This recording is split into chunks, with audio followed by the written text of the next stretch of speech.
absolute stillness, bare and formidable, there was glimpsed an all-negating void supreme, that claimed its mystic nihil's sovereign right to cancel nature and deny the soul.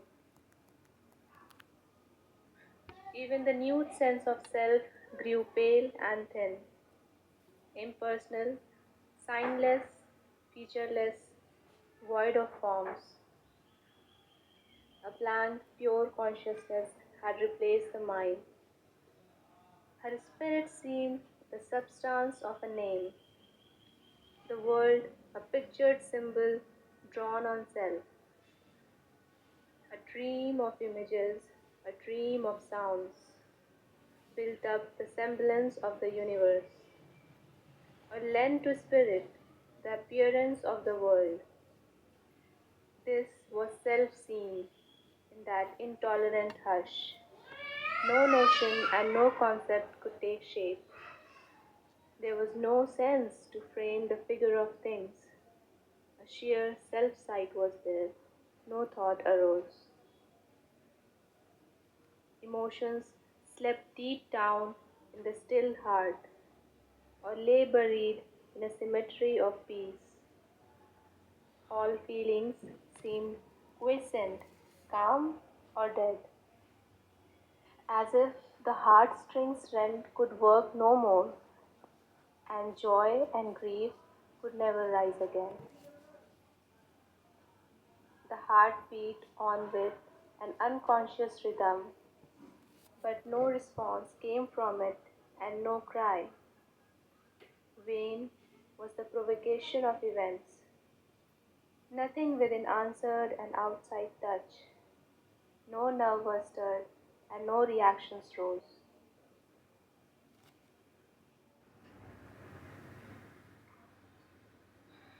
In the flower of the head, in the flower of matter's base, in each divine stronghold and nature knot, it held together the mystic stream which joins the viewless summits within the unseen depths. The string of force that make the frail defense, safeguarding us against the enormous world. Our lines of self-expression in its vast.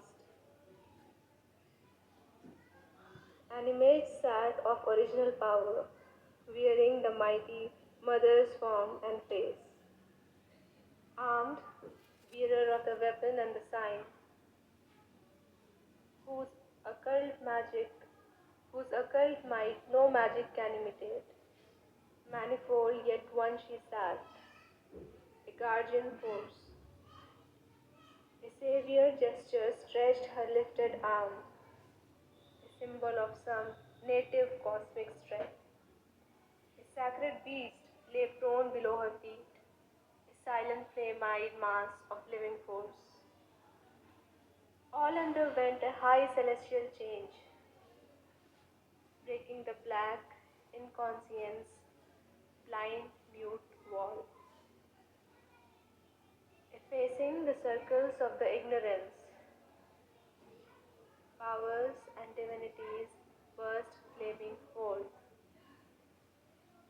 each part of the being trembling with delight, lay overwhelmed with tides of happiness, and saw her hand in every circumstance, and felt her touch in every limb and cell. Thank you. The earth is my floor. I'm 5'12". The earth is my floor, the sky my living roof. All was prepared through many a silent age. God made experiments with animal shapes. Then only when all was ready, I was born. I was born weak and small and ignorant, a helpless creature in a difficult world, traveling through my brief years with death at my side. I have grown greater than nature, wiser than God. I have made real what she never dreamed. I have seized her powers and harnessed for my work. I have shaped her metals and new metals made. I will make glass and raiment out of milk, make iron velvet, water unbreakable stone. Like God in his astuce of artist skill, mold from one primal psalm, protean forms, in single nature, multitudinous life. All that imagination can conceive, in mind tangible, remold anew. In matters plastic, solid and concrete. Thank you. Let's pause. Microphone close. There was no step of breathing men, no sound, only the living air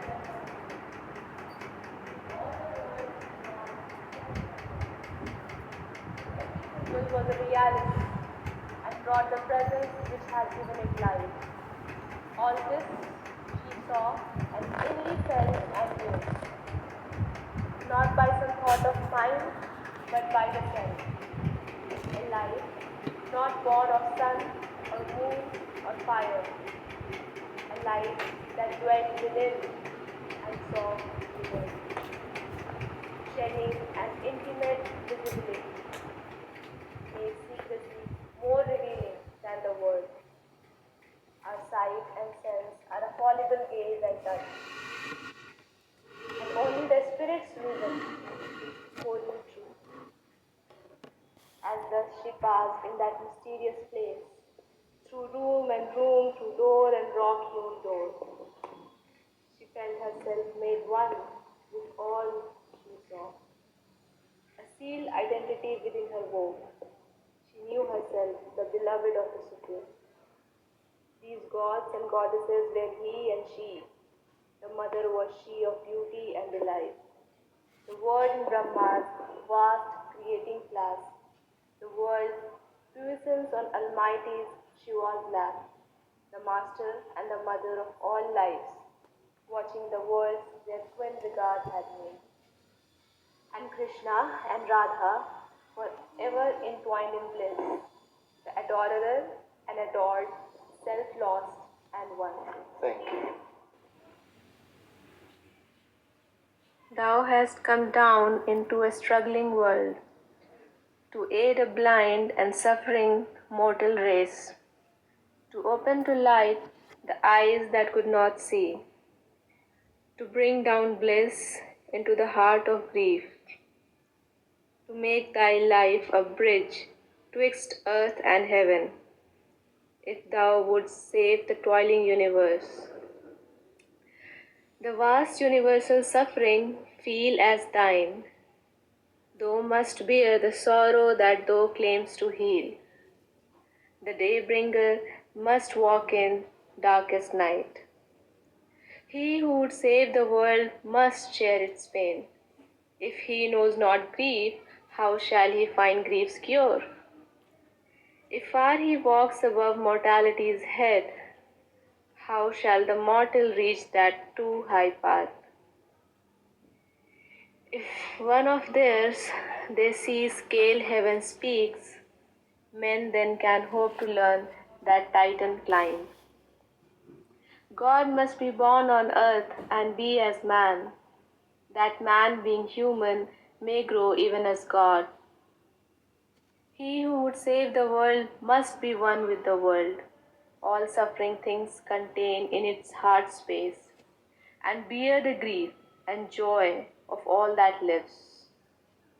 His soul must be wider than the universe and feel eternity as its very stuff, rejecting the moment's personality, know itself older than the birth of time,